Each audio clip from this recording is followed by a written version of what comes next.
I don't often repeat myself. Here's an experiment. So that's the oscilloscope testing I was doing a few days ago, I think, and that was direct on the RTA. So that's going through the THX sound system directly. I'm using the microphones there now for the playback. It's only playing back over the center channel. Got the other channels muted, so I'm only so I'll just go back specific. Just see what I suppose how well the camera phone speakers pick up the sound. They don't represent how it's going to be in that room. Well, I suppose near enough or whatever. At least if I clap my hands, I don't hear any echo in the room. You shouldn't hear any echo. You shouldn't hear any echo. You should only hear that echo effect should only be on a motion picture soundtrack or on decent recorded music. Anything but Billie Eilish and bass distortion, that might be some kind of art form intentional, but at the end of the day it sounds like sick distortion clipping. And it's unlistenable. But you should only hear echo coming from a soundtrack, not by the influenced by the walls of the within the room. So yeah, just randomly, just like I say, just put on the bloody acoustical foam on the walls, on the ceiling, carpet floor, obvious, and yeah, then you can hear the soundtrack, especially when it's on cinema speakers and it's beaming in the room nicely. Yeah, that was a bit of an odd thing. That was a bit of a funny. I was thinking, let's just play that back, because I could do that again. And I was kind of like curious why the sine wave at very low frequency was kind of the shape of it. The sine wave of it was kind of that's weird. I was thinking, it's not there, but it's not there. It's not there. Oh, zoom it up a little bit.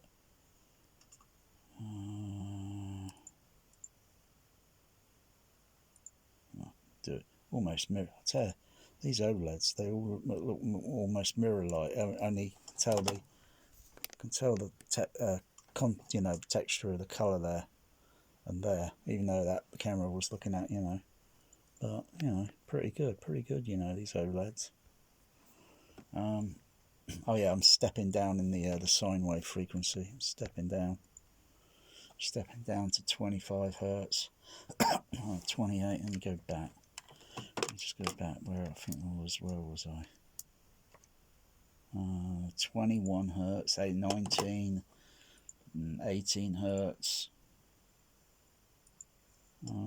16, 15 hertz. Yeah, about there. I can just tell slightly.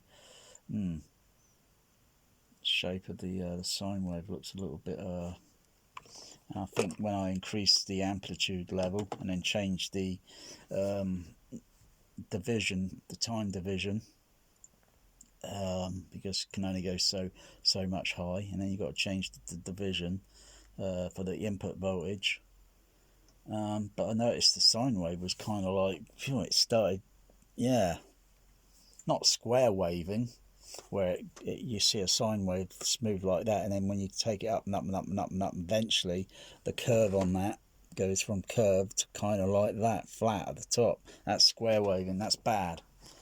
I don't even play it that loud. I've seen other guys testing these Behringer amplifiers with other test gear and such, and taking it up to a ridiculous output level, and seemed to be okay. It must be something to do with the computer sound card or something, or something. Maybe the input leveling on the because if you've got the input level on the recording microphone input, whether it's taking receiving the signal direct That is no interference from the room. It's direct, okay? You can purposely make the input square waves go, yeah, by just overdoing the level. So it's got to be set correctly so it doesn't, you know. Otherwise, I could test it on a voltmeter. I test it on my voltmeter. I could test it on my oscilloscope. On my purpose use oscilloscope. I'm not sure if I saw the same issue. If I saw the same issue again, then there's something there that I've overlooked. And it's not as if there's a fault with the amplifiers. It's probably somewhere in the B chain, which might have got overlooked. Otherwise, everything sounds okay. But occasionally, it's not very, very, very low for it. It could possibly be that it may be, but I'd have to double check. I'd have to check by connecting the oscilloscope again directly to the Denon through its headphone output. So the signal then goes into the oscilloscope, or I can connect it directly onto the RCA phono output. Either way, I would be looking for similar results of, do I see the signal square waving at very infrasonic low frequencies? Because there's quite a bit in my B chain. I get no problem hearing, you know, low frequencies, but then you really don't hear that. You should only kind of feel it or whatever. If you amplify it too much on infrasonic low frequencies, you would probably most likely end up hearing harmonic frequencies, phantom frequencies that don't exist. They're phantoms. They're like in front of the fundamental frequencies that are playing the sine wave tone, and they're in front, and they're called harmonics. And you know, you really shouldn't. You know, I guess it would take quite a lot of sub-bass speakers, or really not sub-bass speakers, a lot of speakers used for sub-low frequencies, depending on whether they can handle the range. And it's just a DSP crossover or an active crossover, whatever, and it's assigned. It cuts off the frequency at a certain point, and it's called subwoofer. You know, yeah, I mean, it's no mystery. Have I gone a bit out of focus? I think no, the video stopped. I think the video stopped there. Yeah. I'll stop that and then just go back to what I was looking at there, and think I could put a sine wave out through the microphone, through the screen channel, or through the sub. I think I'll do it through the sub. Well, the JBL's down on the floor. And the other JBLs are turned off at the moment. The other amplifier's turned off. Just got to make sure this is in what's it mode. Yeah. Just for testing sub bass, that's all. So when it's in that mode, I know I can test. And when I put a movie on, I'll switch it back off. Because I don't use main, I don't use any of that, because that's a little bit flawed for sub bass. You know, taking LCR, overhead surrounds, and all the other bass from all the other channels. You've got no independent level control on this Denon or whatever. You can't make turn down the left and right levels and then have the center one up a little bit, turn down the surrounds a little bit, and so on. You can't do that. It's all prefixed. The only thing you can change, the only thing you can do on the stupid bloody thing is this.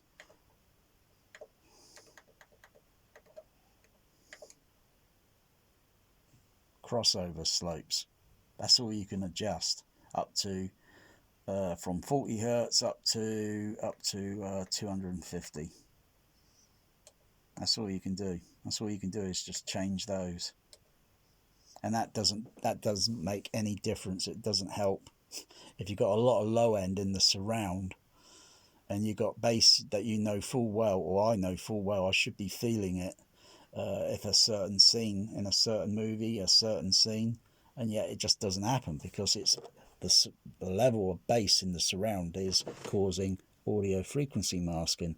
The level of the surround is up here, rumbling, and the sound that happening down here in the center channel is like about there.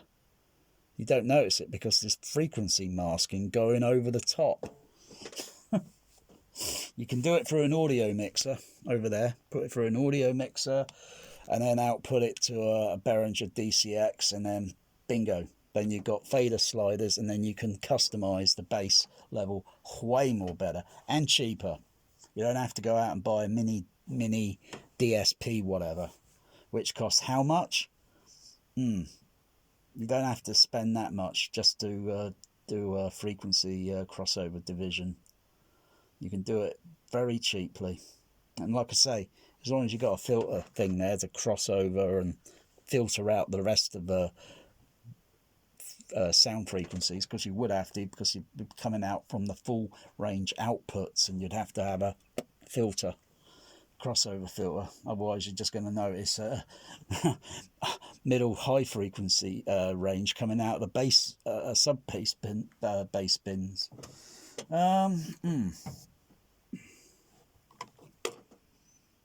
But then not many home theatres can play full range sound through their sub bass speakers.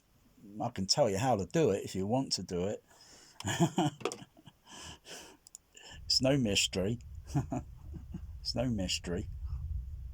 But you wouldn't be able to do it with a typical home sub whatever, because you've got to bypass the amplifier, and you have to connect an amplifier directly onto that sub bass little driver in that little tiny box.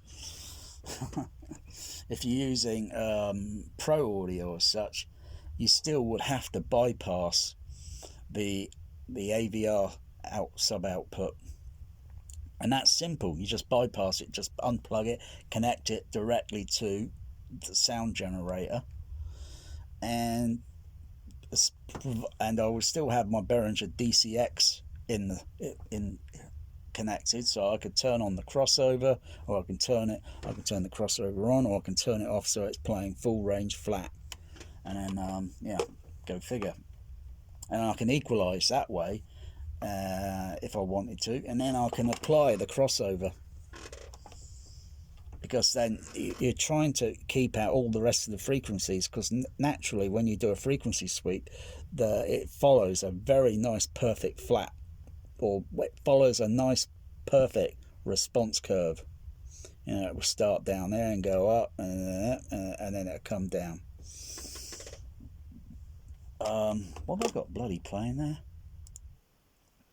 Oh yeah, it's pink noise. It's pink. Yeah, it's pink noise. Sine wave tone. Gotta go a little bit lower down. There we go, sine wave.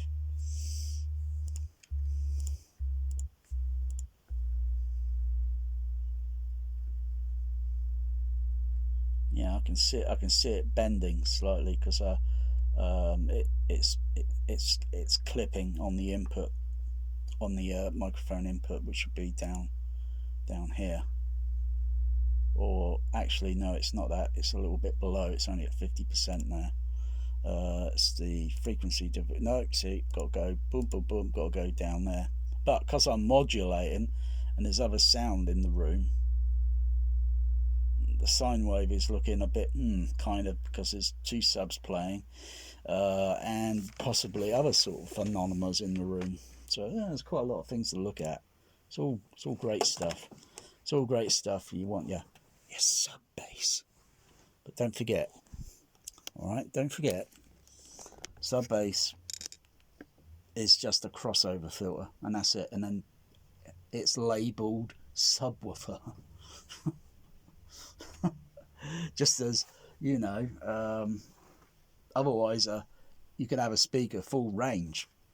It's just the tuning, but how much can you get out of that speaker Oh crikey, it would have to do quite a lot, and push comes to shove sometimes, and it just wouldn't be able to do it, and because of the physicalities of laws of the physics, it just wouldn't be able to do it all.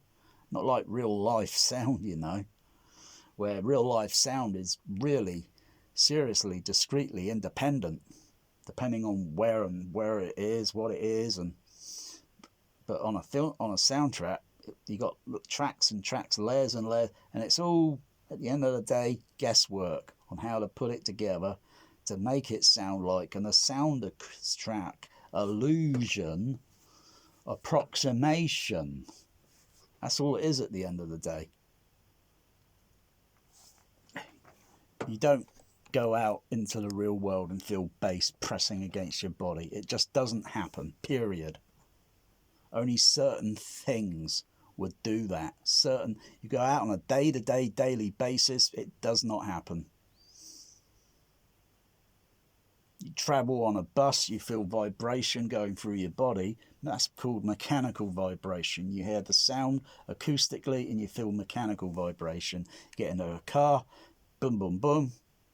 You feel you're aware of the vehicle, if not the gear pedals, clutch control, gear stick movement, engine, everything, and how that is resonating through the vehicle at very low frequency, because they have to dampen it, otherwise the car's going to rattle like a bloody tank.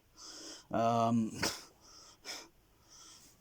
that's why sometimes people want their engines modified to get to have special rubber things put around the engine to get to minimize the mechanical engine vibration by so much, and it works.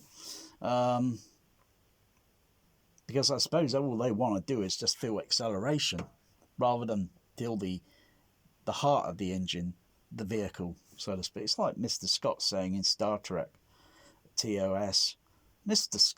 Spock, the ship feels wrong. Feels, Mr. Scott? I know it doesn't make sense, but the feel is wrong. It is obvious, Mr. Scott. I would suggest you keep monitoring your instruments. Spock out. You know, because Mr. Scott knows there's something wrong, but it's eluding him, you know, because the Enterprise was put, its engine, polarity or whatever, was put out slightly out of phase. Not polarity, where the polarity, you got two signals, two sine waves or whatever, playing. You play one, you add the other, level goes up. You reverse the polarity, the signal goes way down. Adjust the phase, the signal just does that. Does kind of like a kind of wavy motion effect, but it doesn't hardly go down. Only when you reverse polarity, it goes down. Adjust the time delay, and you get a wavy effect again. You can observe it directly on an RTA with two signals overlapping. Adjust the phase control on one channel, and then you see the wavy effect. Adjust the phase, with a single sine wave on an oscilloscope, you don't see anything happening until you got two signals, or three, or any more than that. Then you start seeing a change in the signal waveform. Simple. It took me quite a while to understand, but it's simple. That's simple, and I've just explained it. And a little bit more, you know, and getting speaker phase shifting and all that.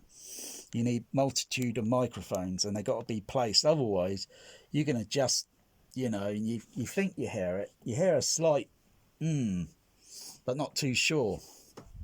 But you got to have multiple microphones, and realistically, sometimes they got to be near to the speaker, because if they're this, I'm just putting my microphones here at the moment, just three of them. If they're this position, it shows, it displays, but it's not very accurate. That's why they got to be a little bit more closer to, so you can see those small changes, or you definitely see it directly on an amplifier monitor THX system, you would definitely see it. Yeah, sine waves, I like it. I could do a sine wave at any time in the morning. It's like, it's only 5 AM in the morning. But yeah, I can look at, if I let me pause for a second. Okay, let's just zoom in a little bit.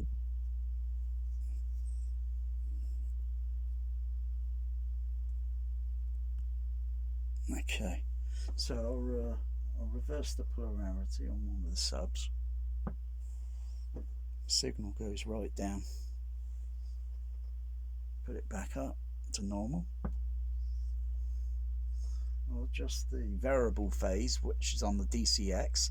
It goes in intervals of five steps at a time. I would rather prefer if it went in one division steps at a time rather than 5. I'll adjust it from 0 up to 180.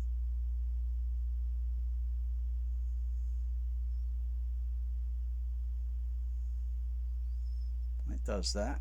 I'll reverse the polarity again. It does that. Goes up a little bit. And I'll put the phase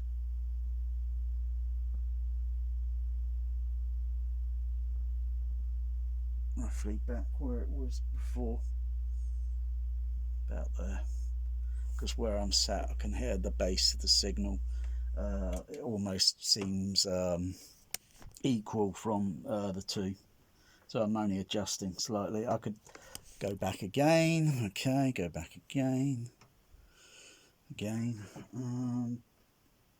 Menu, put the phase at 0, go into time delay. I'll adjust it by long delay, so it'd be doing it in feet rather than short, doing it at little tiny inches.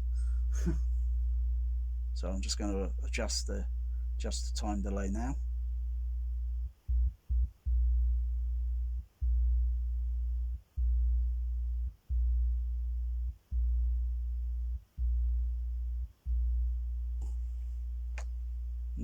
So signal's gone down a bit, and it sounds like the sub I'm hearing over that side there rather than over this side, because I'm delaying the sub on this side over here. So it sounds like I'm hearing that side more now, because this one over here is delayed by oh gosh, about 7 foot. I'll just take it up a little bit more, about 8 foot. It's delayed by about 8 feet. That's a little bit too long actually. You don't need it delayed that long. It's a little bit too long really. So I'll just go back, go into phase control and adjust the phase, because if I adjust the time delay, it's going to make that sub over there sound like it's in the distant, and that one's a bit more nearer and sounds a bit more louder, so to speak. Yeah,